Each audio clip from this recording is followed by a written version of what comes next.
J'aimerais ça partager avec vous mes expériences d'accouchement personnel, pas pour me vanter, loin de là, vous allez voir, mais plus pour que vous sentiez qu'on est dans le même bateau et que j'ai fait beaucoup d'erreurs. Donc, si jamais dans mes autres vidéos, je vous donne l'impression que je suis une je ne sais tout, je ne sais pas grand-chose.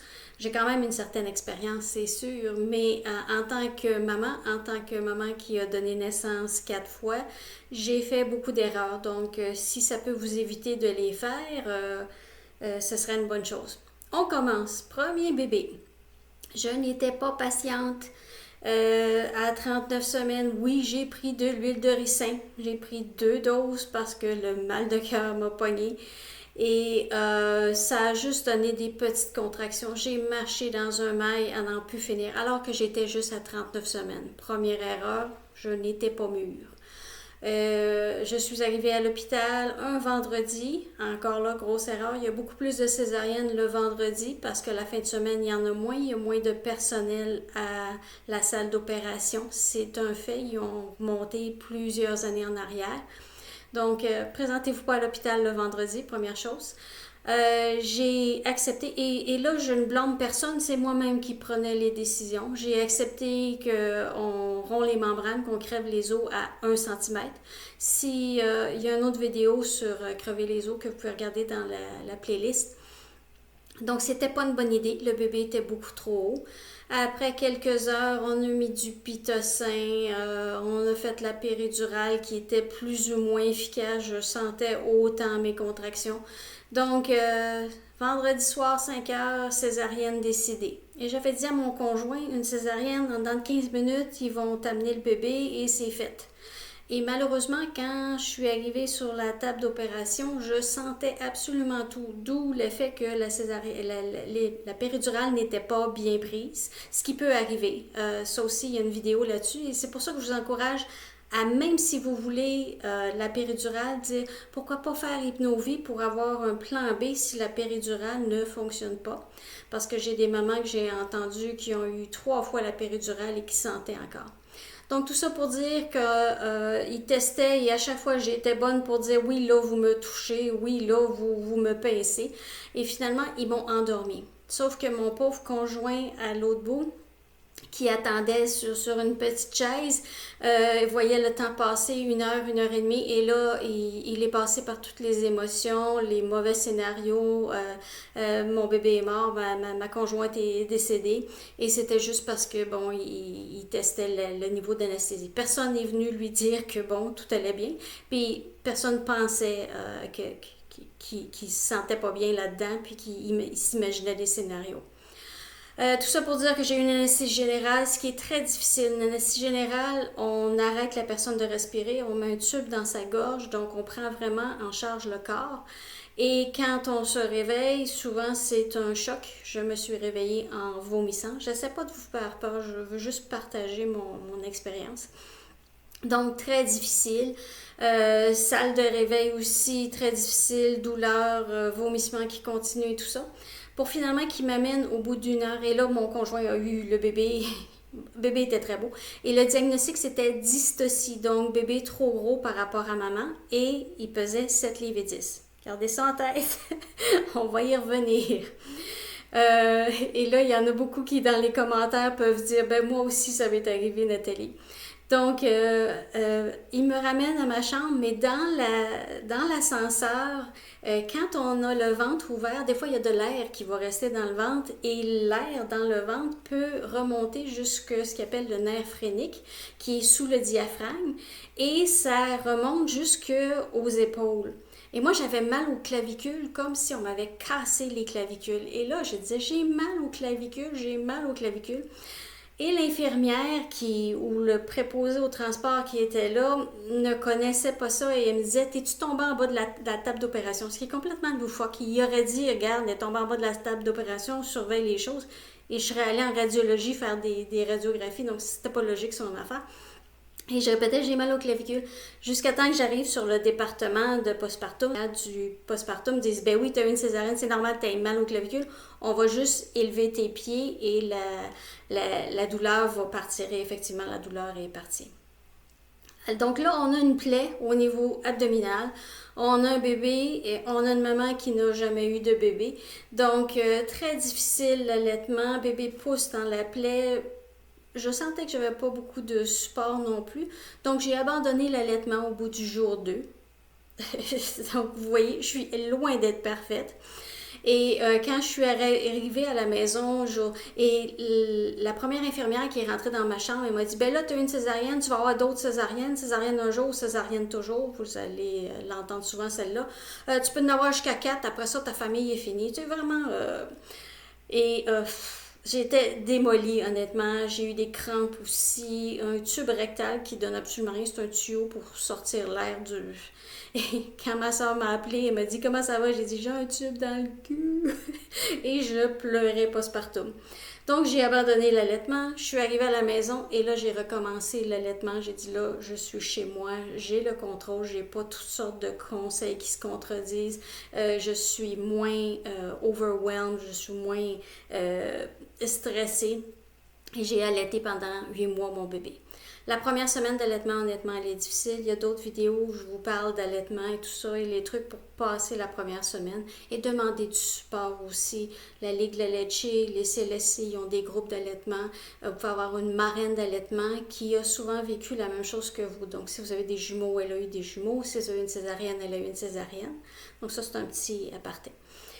Donc, ça a été le premier bébé. Et là, j'ai commencé ma pratique et j'avais beaucoup de patientes qui venaient pour un accouchement naturel, accouchement vaginal, et je n'avais pas accouché vaginalement. Donc, je me sentais comme un agent de voyage qui n'a jamais pris l'avion. Je me sentais un petit peu comme une fraude, honnêtement. Et j'ai eu un deuxième bébé. Mes enfants ont tous 2 ans de différence, donc j'ai 4 enfants. Donc, deuxième grossesse. Et là, j'ai eu un très bon médecin qui m'a suivi, une gynécologue qui m'a dit oui, je supporte la vague. Et là, j'ai patienté. J'ai passé ma date. Et ça a pris quand même 27 heures de travail. Et tantôt, je vous disais dystocie, bébé trop gros pour maman. Mon deuxième bébé pesait 8 livres et 10. Et c'est pas très intelligent de ma part, je mesure 5 pieds. Et ma fille mesurait 21 pouces. Donc, je lui ai dit, réalises-tu que tu mesurais plus qu'un tiers de ma taille? Parce que je mesure 5 pieds, donc 60 pouces. C'est pour dire, c'est quasiment du clonage rendu là. Donc, la dystocie au premier bébé, non, c'était pas mûr. C'est pas parce que le bébé était trop gros par rapport à la mère, parce que l'autre, elle avait 1 livre de plus, donc 8 livres et 10. Comme je dis, c'est pas intelligent, mais ça, c'est la génétique. En passant, vous avez le contrôle sur à peu près 1 demi-livre du poids de votre bébé. Le reste, c'est la génétique. Donc, si vous mangez beaucoup de gâteries, des chocolats, des choses comme ça, vous allez avoir 1 demi-livre de plus. Si vous faites attention, vous mangez plus des légumes, des choses pas trop riches en calories, vous allez peut-être influencer sur 1 demi-livre de moins. Le reste, comme je disais, c'est la génétique. J'ai des familles qui me faisaient toutes des bébés de 10 livres. Il y en a d'autres qui me font des bébés de 6 livres. D'habitude, c'est bien fait. Comme si je fais des missions médicales au Mexique, au Guatemala, ils sont relativement petits. Souvent, je vais regarder les hommes, soit dans les yeux ou même plus bas. C'est pour dire ils ont moins que 5 pieds. Et ils font des petits bébés de 6 livres qui sortent bien naturellement. Donc, c'est bien doser la nature par rapport à ça. Donc, je reviens. Et mon deuxième bébé n'est pas tombé dans le lit, très loin de là. Encore là, épidurale, péridurale qui n'a pas fonctionné. Deuxième péridurale, changer les positions, anesthésie locale. Essai de la ventouse qui n'a pas eu l'effet désiré, donc le bébé n'est pas sorti. Donc, un forceps, une épisiotomie, une déchirure du 4e degré. Donc, j'ai eu la totale, j'ai tout eu. À rebours, je me suis dit, et je l'ai souvent répété à mes patientes, tout ce qu'elles pouvaient avoir dans leur corps, je l'ai vécu. Donc, avant de faire une intervention, je me disais toujours, je me souviens la ventouse, comment ça tirait sur mes tissus à moi, parce que la tête du bébé était trop haute. Donc, la sensation. Donc, je ne faisais pas des ventouses pour rien, pour dire, bon, ben là, j'ai un billet de spectacle et tout ça. Très loin de là. Ça a très bien guéri et pas eu de problème. Troisième bébé, 2 ans plus tard, vous me suivez, absolument rien Pas de péridurale, de toute façon, je pense que je suis réfractaire au péridurale. je dois gober toute l'anesthésiant. Donc, pas de péridurale naturelle. J'ai négocié, par exemple. C'était un autre médecin qui travaillait avec moi et j'ai dit, je vais baisser tes frais de bureau si tu me donnes la péridurale. Elle a hésité un moment, puis elle a dit, non, tu fais ça naturel. Donc, pas de péridurale, pas d'anesthésie, pas de point non plus.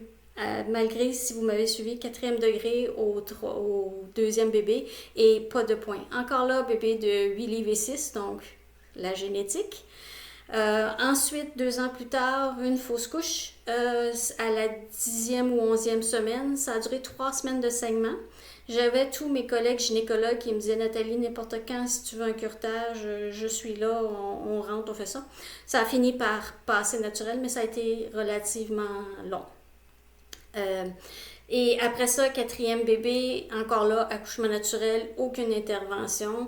Et pas de péridurale, pas de point évidemment, si je n'avais pas eu au 3e. Encore là, 8 livres et 4 dans ces eaux-là, 8 livres et 6. Donc, gros bébé en santé. J'ai allaité tous mes enfants jusqu'à 1 an, 10-12 mois la majorité.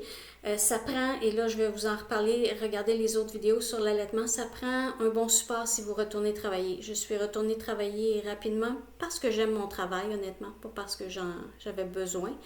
Donc j'avais une très bonne gardienne que je pouvais appeler, dire là je m'en viens dans 20 minutes, donc donnez-lui pas un biberon de mon lait que j'avais tiré parce qu'elle va être pleine et moi aussi je suis pleine.